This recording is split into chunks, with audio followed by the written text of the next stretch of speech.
ಗುರುಭ್ಯೋ ನಮಃ. ಗುರುಭ್ಯಶ್ಚ ಗ್ರಹೇಭ್ಯಶ್ಚ ಮಯಾ ಮಂಜಳಿ ಪ್ರಸನ್ನ ಮನಸಸ್ತಮೇ ಸತ್ಯಾಂ ಕುರ್ವಂತು ಭಾರತೀ. ಎಲ್ಲರಿಗೂ ನಮಸ್ಕಾರ. ಬಂಧುಗಳೇ, ಗುರುಗ್ರಹದ ಬದಲಾವಣೆಯ ಬಗ್ಗೆ ಒಂದಿಷ್ಟು ವಿಚಾರವನ್ನು ತಿಳಿದುಕೊಳ್ಳೋಣ. ಇದೇ ಬರುವ ದಿನಾಂಕ 18/10/2025 ಶನಿವಾರ ದಿವಸದಂದು ಗುರುಗ್ರಹವು ಮಿಥುನ ರಾಶಿಯಿಂದ ಕರ್ಕಾಟಕ ರಾಶಿಗೆ ಪ್ರವೇಶ ಆಗುವಂತಹ ಕಾಲ. ಆ ಕಾಲದಲ್ಲಿ ಸಂಜೆ 5:23 ಗುರುಗ್ರಹವು ಕರ್ಕಾಟಕ ರಾಶಿಯನ್ನು ಪ್ರವೇಶವನ್ನು ಮಾಡುತ್ತಾನೆ. ಕರ್ಕಾಟಕ ರಾಶಿಯನ್ನು ಪ್ರವೇಶ ಮಾಡಿದಂಥ ಗುರು ಉಚ್ಚ ಸ್ಥಾನವನ್ನು ಪಡೆದುಕೊಂಡು ಒಂದಿಷ್ಟು ರಾಶಿಗಳಿಗೆ ಶುಭ ಫಲವನ್ನು ನೀಡಲಿಕ್ಕೆ ಸಾಧ್ಯವಾಗ್ತದೆ. ಆ ಶುಭ ಫಲ ಪಡೆಯುವಂಥ ರಾಶಿಗಳು ಯಾವುದಂತ ಹೇಳಿ ನಾವೀಗ ತಿಳಿದುಕೊಳ್ಳೋಣ. ಅಂತ ಹೇಳಿದರೆ, ಶಾಸ್ತ್ರ ಸಮ್ಮತಿ ಪ್ರಕಾರವಾಗಿ ದ್ವಿತೀಯ, ಹಾಗೆ ಪಂಚಮ, ಸಪ್ತಮ, ನವಮ, ಏಕಾದಶ ಸ್ಥಾನಗಳಿಗೆ ಗುರುವಿನ ಬಲ ಅಂತ ಹೇಳಲ್ಪಡ್ತದೆ. ಆ ಸ್ಥಾನದಲ್ಲಿರುವಂತಹ ರಾಶಿಗಳು ಯಾವುದು ಅಂತ ಹೇಳಿ ನಾವು ತಿಳಿದುಕೊಳ್ಳೋಣ. ಪ್ರಥಮತವಾಗಿ ಮಿಥುನ ರಾಶಿಯವರಿಗೆ ದ್ವಿತೀಯ ಸ್ಥಾನದ ಗುರು ಅಂದರೆ ಲಾಭಾಂಶದ ಗುರುವಾಗಿದ್ದುಕೊಂಡು ಉಚ್ಚನಾಗಿರತಕ್ಕಂಥ ಗುರು. ಈ ಒಂದು ಗುರು ಮಿಥುನ ರಾಶಿಯವರಿಗೆ ಅವರ ಕೆಲಸ ಕಾರ್ಯಗಳಲ್ಲಿ ಮುನ್ನಡೆ, ಹಾಗೆ ಯಾವುದೇ ಕೆಲಸಗಳನ್ನು ಕೂಡ ಯೋಚನೆಯನ್ನು ಯೋಚನೆಯನ್ನು ಹಾಕಿಕೊಂಡದಿದ್ದರೆ ಅದಕ್ಕೆ ಉತ್ತಮವಾದಂಥ ಫಲ ಇಲ್ಲಿ ಪ್ರಾಪ್ತಿ ಮಾಡ್ತಾನೆ.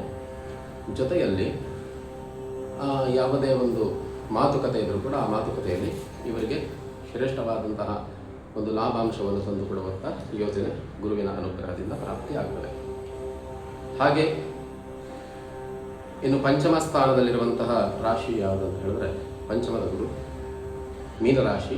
ಈ ಮೀನರಾಶಿಯವರಿಗೆ ಪಂಚಮದ ಗುರು ಹಾಗೆ ರಾಶ್ಯಾಧಿಪತಿ ಕೂಡ ಗುರು ಆಗಿರುತ್ತಾನೆ. ಆ ರಾಶ್ಯಾಧಿಪತಿ ಗುರು ಉಚ್ಚನಾಗಿರುವಂತಹ ಕಾರಣ ಅವನು ಈ ಮೀನರಾಶಿಯವರಿಗೆ ಅವರವರು ಮಾಡುವಂತಹ ಕೆಲಸ ಉದ್ಯೋಗ ಕ್ಷೇತ್ರದಲ್ಲಿ ಉತ್ತಮವಾದಂತಹ ಫಲದಾಯಕನಾಗಿರುತ್ತಾನೆ. ಕರ್ಮ ಭಾಗಕ್ಕೂ ಕೂಡ ಒಳ್ಳೆಯ ಫಲವನ್ನು ನೀಡಲಿಕ್ಕೆ ಸಾಧ್ಯವಾಗಿರುತ್ತದೆ. ಹಾಗಾಗಿ ಗುರುದೇವರ ಅನುಗ್ರಹವನ್ನು ಪಡೆದುಕೊಳ್ಳುವಂಥದ್ದು, ಗುರುದೇವರ ಆರಾಧನೆ ಮಾಡಿಕೊಳ್ಳುವಂಥದ್ದು ಮೀನರಾಶಿಯವರಿಗೆ ಉತ್ತಮವಾದಂತಹ ಫಲ ಇರುತ್ತದೆ. ಜೊತೆಯಲ್ಲಿ ಅವರಿಗೆ ಮೀನರಾಶಿಯವರಿಗೆ 7ವಾರ ಶನಿಯ ಒಂದು ಪ್ರಭಾವ ಇದ್ದರೂ ಕೂಡ ಉಚ್ಚನಾಗಿರ್ತಕ್ಕಂಥ ಗುರುವಿನ ಅನುಗ್ರಹದಿಂದ ಬರುವಂತಹ ತೊಂದರೆಗಳು ಕೂಡ ಸ್ವಲ್ಪ ಕಡಿಮೆ ಆಗುವಂತಹ ಸಾಧ್ಯತೆಗಳು ಇರ್ತವೆ. ಹಾಗೆ ಮುಂದಕ್ಕೆ ಸಪ್ತಮದ ಇದರಲ್ಲಿರುವಂತಹ ರಾಶಿ ಯಾವುದಂತ ಹೇಳಿದ್ರೆ ಮಕರ ರಾಶಿಯಾಗಿರ್ತದೆ. ಈ ಮಕರ ರಾಶಿಯವರಿಗೆ ಶನಿ ಅಧಿಪತಿ ಆಗಿರುತ್ತಾನೆ.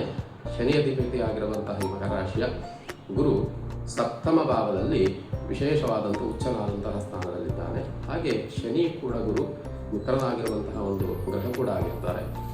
ಹಾಗಾಗಿ ಮಕರ ರಾಶಿಯವರಿಗೆ ಅವರು ಎಣಿಸಿದಂತಹ ಕೆಲಸ ಕಾರ್ಯಗಳಲ್ಲಿ ಮುನ್ನಡೆ, ಜೊತೆಯಲ್ಲಿ ಅವರು ಏನು ಸಾಧನೆಯನ್ನು ಮಾಡಬೇಕಂತ ಒಂದು ಯೋಚನೆಯನ್ನು ಇಟ್ಕೊಳ್ತಾರೆ. ಅದಕ್ಕೆ ದೇವತಾ ಅನುಗ್ರಹ ಅನ್ನುವುದು ಚೆನ್ನಾಗಿರ್ತದೆ. ಗುರುವಿಗೆ ಸಂಬಂಧಪಟ್ಟಂಥ ಆರಾಧನೆಯನ್ನು ಮಾಡಿಕೊಂಡು ನಿಮ್ಮ ಕೆಲಸವನ್ನು ಮುಂದುವರಿಸುವಂಥದ್ದು ತುಂಬ ಉತ್ತಮವಾಗಿರ್ತದೆ. ಹಾಗೆ ಗುರು ಶ್ರೇಷ್ಠನಾಗದಂತಹ ಫಲವನ್ನು ಓದಲು ಬಂದಲ್ಲಿ ನೀಡುವಂತಹ ಸಾಧ್ಯತೆಗಳು ಇರ್ತವೆ. ಹಾಗೆ ನವಮ ಅಂದರೆ ಭಾಗ್ಯಸ್ಥಾನದ ಗುರು ಯಾರಿಗೆ ಇದೆ ಅಂತ ಹೇಳಿ ಈ ಒಂದು ಕ್ಷಣದಲ್ಲಿ ನಾವು ತಿಳಿದುಕೊಳ್ಳೋಣ. ಭಾಗ್ಯಸ್ಥಾನದ ಗುರು ವೃಶ್ಚಿಕ ರಾಶಿಯವರಿಗೆ ಇರುವಂಥದ್ದು. ವೃಶ್ಚಿಕ ರಾಶಿ ಅಧಿಪತಿ ಕುಜನಾಗಿದ್ದಾನೆ. ಹಾಗೆ ಈ ರಾಶಿಯವರಿಗೆ ಭಾಗ್ಯವನ್ನು ತಂದುಕೊಡತಕ್ಕಂಥ ಗುರುವಾಗಿ ಉಚ್ಚನಾದಂತಹ ಸ್ಥಾನದಲ್ಲಿ ಫಲದಾಯಕನಾಗಿರುತ್ತಾನೆ ಗುರು. ಹಾಗಾಗಿ ವೃಶ್ಚಿಕ ರಾಶಿಯವರು ಯಾವುದೇ ಕೆಲಸ ಯೋಜನೆಗಳನ್ನು ಇಟ್ಟುಕೊಂಡರೂ ಕೂಡ ಆ ಕೆಲಸದಲ್ಲಿ ಮುನ್ನಡೆ, ಅಥವಾ ಇನ್ಯಾವುದಾದ್ರು ವ್ಯಾಜ್ಯಗಳಿದ್ದರೆ ಆ ವ್ಯಾಜ್ಯದಲ್ಲಿ ಅವರಿಗೆ ಉನ್ನತವಾದಂತಹ ಅವರ ಪಾಲಿಗೆ ಗೆಲುವಾಗುವಂಥದ್ದು ಅಥವಾ ವ್ಯಾಜ್ಯದಲ್ಲಿ ಇವರಿಗೆ ಮುನ್ನಡೆಯನ್ನು ಸಿಗುವಂಥದ್ದು, ಇದೆಲ್ಲ ಯೋಗಕಾರಕನಾಗಿ ಗುರು ನಡೆಸಿಕೊಡ್ತಾನೆ.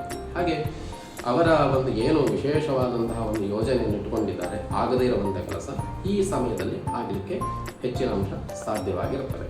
ಹಾಗಾಗಿ ಗುರು ಆರಾಧನೆ ಇದನ್ನು ಮಾಡಿಕೊಂಡು ಹಾಗೆ ಗುರುಗಳ ಅನುಗ್ರಹವನ್ನು ಪಡೆದುಕೊಳ್ಳುವಂಥದ್ದು ತುಂಬ ಉತ್ತಮವಾಗಿರುವಂತಹ ಫಲವಾಗಿರ್ತದೆ. ಇನ್ನು ಮುಂದಕ್ಕೆ ನಾವು ಏಕಾದಶ ಅಂದರೆ ಲಾಭಸ್ಥಾನದಲ್ಲಿ ಗುರು ಯಾರಿಗೆ ಇದೆ, ಯಾವ ರಾಶಿಯವರಿಗೆ ಇದೆ ಅಂತ ಹೇಳಿ ತಿಳಿದುಕೊಳ್ಳೋಣ.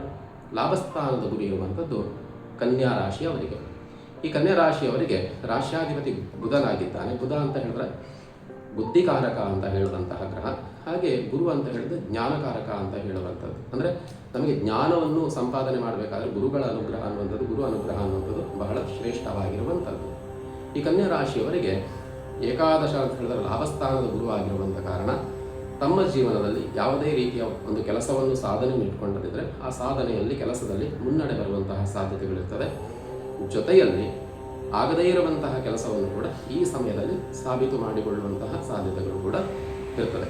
ಅಥವಾ ಒಂದು ಗುರುಸ್ಥಾನದಲ್ಲಿದ್ದುಕೊಂಡು ಒಂದು ಒಳ್ಳೆಯ ಕೆಲಸವನ್ನು ಮಾಡುವಂಥ ಯೋಗ್ಯತೆ, ಜೊತೆಯಲ್ಲಿ ಸನ್ಮಾನ ಅಥವಾ ಯಾವುದಾದ್ರೂ ವಿಚಾರಗಳಲ್ಲಿ ಮುನ್ನಡೆಗಳು ಅಥವಾ ಮುಂದಕ್ಕೆ ಏನಾದರೂ ಸಾಧನೆ ಮಾಡುವಂಥದ್ದಿದ್ರೆ ಆ ಸಾಧನೆಗೆ ಮುನ್ನಡೆಗಳು, ಇದನ್ನೆಲ್ಲವನ್ನು ಕೂಡ ಮಾಡುವಂಥ ಕೆಲಸದಲ್ಲಿ ವಿಶೇಷವಾದಂತಹ ಲಾಭವನ್ನು ತಂದುಕೊಡುವಂತಹ ಗುರು ಉಚ್ಚನಾಗಿ ಈ ಒಂದು ಫಲವನ್ನು ನೀಡುವಂತಹ ಸಾಧ್ಯತೆಗಳಿರ್ತವೆ.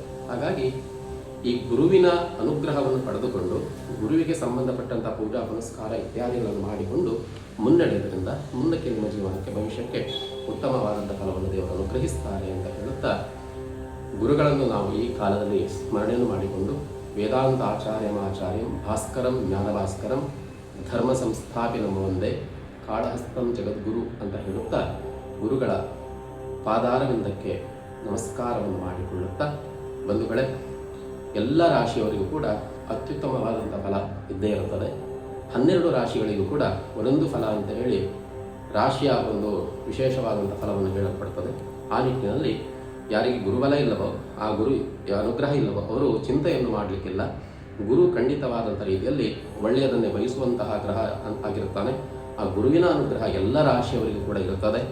ಜೊತೆಯಲ್ಲಿ ಆ ಗುರುವಿನ ಅನುಗ್ರಹಕ್ಕೋಸ್ಕರವಾಗಿ ಗುರು ಸಂಬಂಧವಾದಂಥ ರೀತಿಯಲ್ಲಿ ಗುರುವಿಗೆ ಸಂಬಂಧವಾದಂಥ ಪೂಜಾ ಅಥವಾ ಗುರುಗಳ ಒಂದು ಆಶೀರ್ವಾದವನ್ನು ಪಡೆದುಕೊಳ್ಳುವಂಥದ್ದು ಉತ್ತಮ ಅಂತ ಹೇಳುತ್ತಾ, ಎಲ್ಲರ ಭವಿಷ್ಯ ಕೂಡ ಉಜ್ವಲವಾಗಲಿ, ಜೀವನದಲ್ಲಿ ಒಳ್ಳೆಯ ಸಾಧನೆ ಮಾಡುವಂಥ ಯೋಗ್ಯತೆ ಪ್ರಾಪ್ತಿಯಾಗಲಿ.